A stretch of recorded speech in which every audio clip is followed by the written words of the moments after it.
back with Saran part 2. So Saran, Yes. what is art?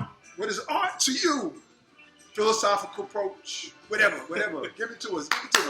Hit us. Art to me is creativity.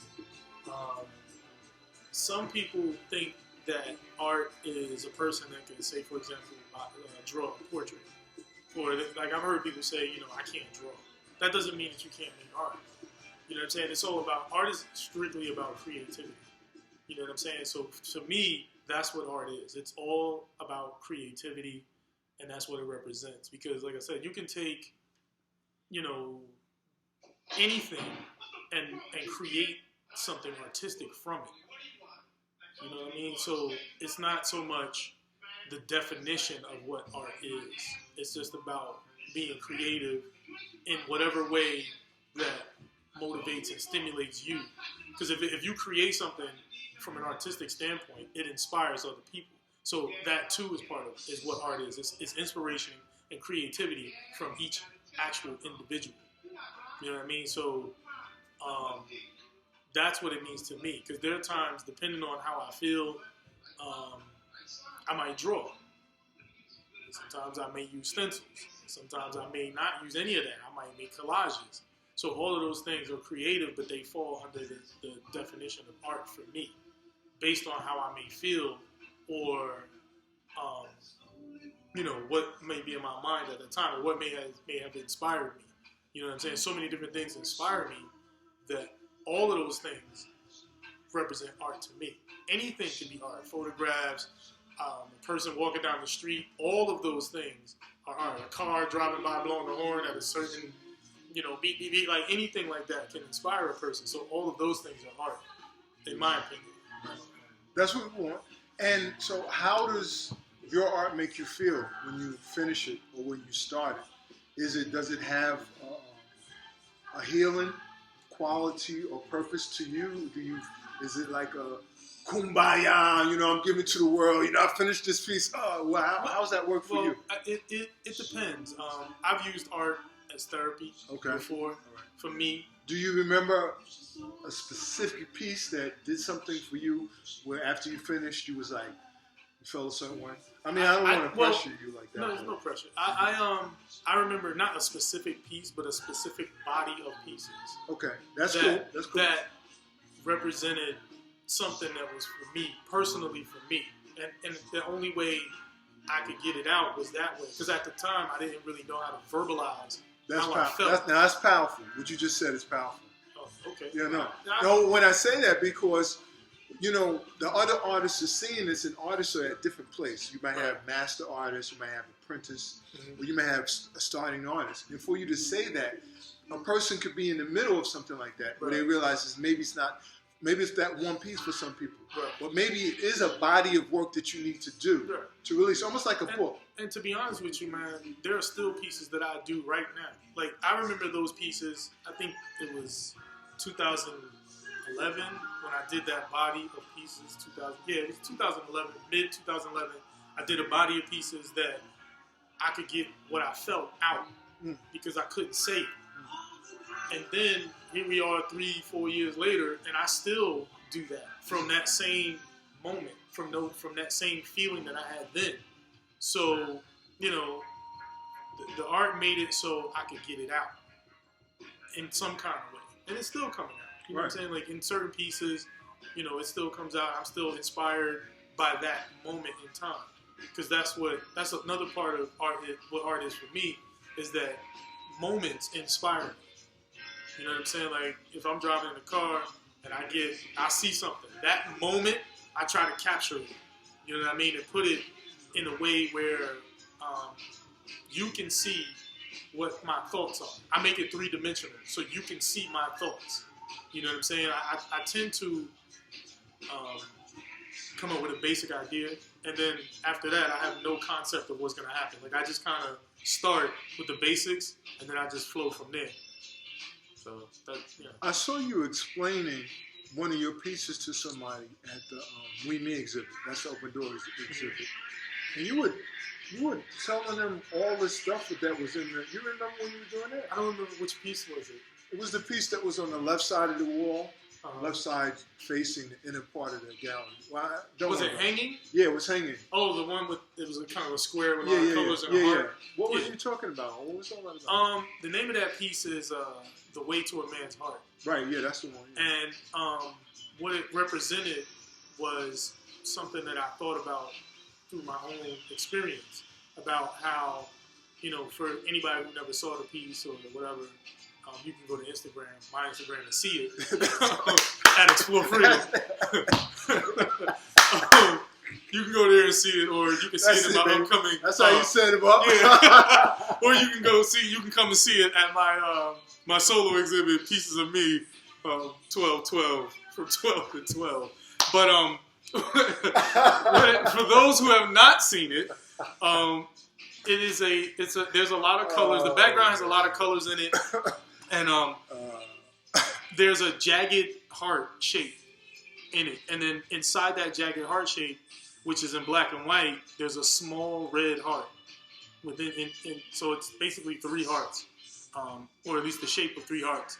And the explanation for it was, whoever I was explaining it to was, a lot of times as a man, you're so guarded with your heart, or you're kind of taught to be that way, or you don't learn how to express your emotions. It's really hard for a woman to get to that point, which is the reason why I use, like, often if I'm trying to convey any type of information between a man and a woman in my pieces, usually the colors represent the women, and the black and white represent. Don't lose this now. He getting philosophical. I am getting philosophical. But go ahead there. I'm gonna follow The black and white represents the man. Okay. So, and also too, I used a lot of softer lines. For feminine? For feminine. Nice. And I use the jagged and rigid lines for men.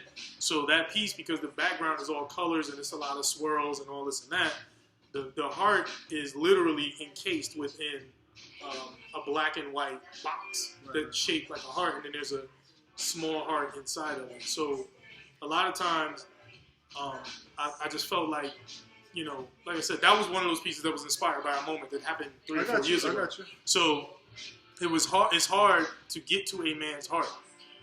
You know what I mean? Because men, like I said, if a man is in a relationship, say for example, the relationship is 2 years long, he's in the relationship for 10 years after it's over, because it take him 2 years to let his heart be open. Then he's in the relationship for say 2 or 3 years. That's 5 years. And then if the relationship ends, it takes him 5 years to get over it. So he's in a relationship for 10 years when the woman been in a relationship for 2 years. And that's what that piece represented for me. This YouTube gonna be on fire. I hope so. That's nice. Well, that's what the piece meant. That's powerful.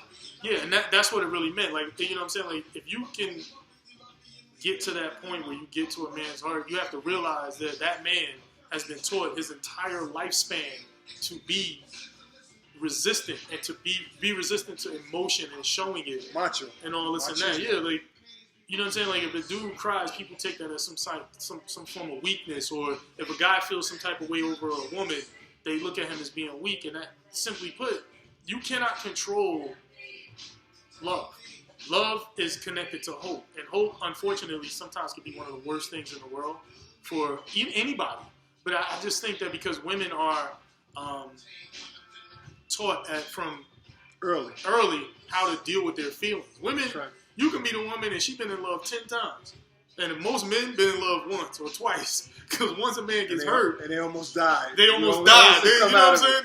Crawling out of the hole. Dude just told me, he on the phone with his boys like, man, I'm about to kill myself. You know what I'm saying? So that's what that piece represented, man, was like how difficult it can be sometimes to get to a man's heart. The layers that a woman has to go through. And I understand, people don't want to be bothered with people with baggage. Everybody got baggage. The difference between each person is you never forget your baggage. You just learn how to carry it. Some people carry it better than others. I agree. So that's what that particular piece represented. That's cool. That's what's up. So what does art mean to the city of Newark? What does art mean to the world, your art? What I think it means to the city of Newark now is almost part of the resurgence of Newark. Yeah, there's a lot of construction and building and things of that nature going on.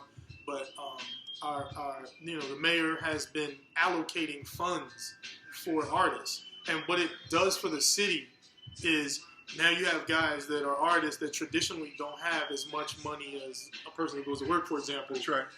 If you're an artist, you live here in Newark, and they pay you X amount of dollars to do a mural here in Newark, you're going to take that money and spend it here in Newark. So then it also, in turn, boosts the economy that's here, along with all the new things. And sometimes I don't think people realize that, people, they start talking about gentrification and all this and that, but there are murals popping up all over the city that are done by artists from other places, yes, but also from artists that are from here, from Newark. You know what I mean? So that's a good thing for the city, because it also adds. It feels good, like if you do a mural and people are out there talking to you while you're doing the mural, and they want to know about you, they want to know about what you're doing, why you're doing it, what inspired it, all of that. So you're getting an opportunity to share things with the community that otherwise they wouldn't know. And almost a new client too. Yes, it's a possibility. Free advertisement. So if people see you doing your thing, they want to talk to you. That's right. They want to talk to you. They want to know about you, and all that. And you may end up making a lifelong friend, a lifelong fan, or whatever you want to call it. So that helps the city come together, because normally, that's a good point. You know what I mean? Like, it's going to bring people together. And say, for example, if I get a mural project and I say, okay, hey, I want 10 kids from the school to help me, that's helping me and them. That's right. And then they're going to go back and help the kids at their school with what they learned from me.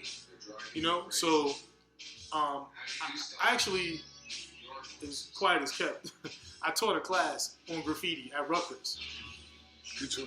I taught a class on graffiti at Rutgers. It was one day, and the experience for me was actually better than I could have possibly anticipated. I'm in the class with a bunch of 18, 19-year-olds, and just watching them watch me was like, I didn't have to make them watch me or listen to me. They wanted to hear what I had to say, because I was talking about art and different art situations that I had in the past or what have you. So then when the class was over, I was almost in shock when they kind of applauded. Wow. Because I didn't know, like, I'm not a teacher. You know what I'm saying? All I'm doing is just telling you my experience. You are a teacher.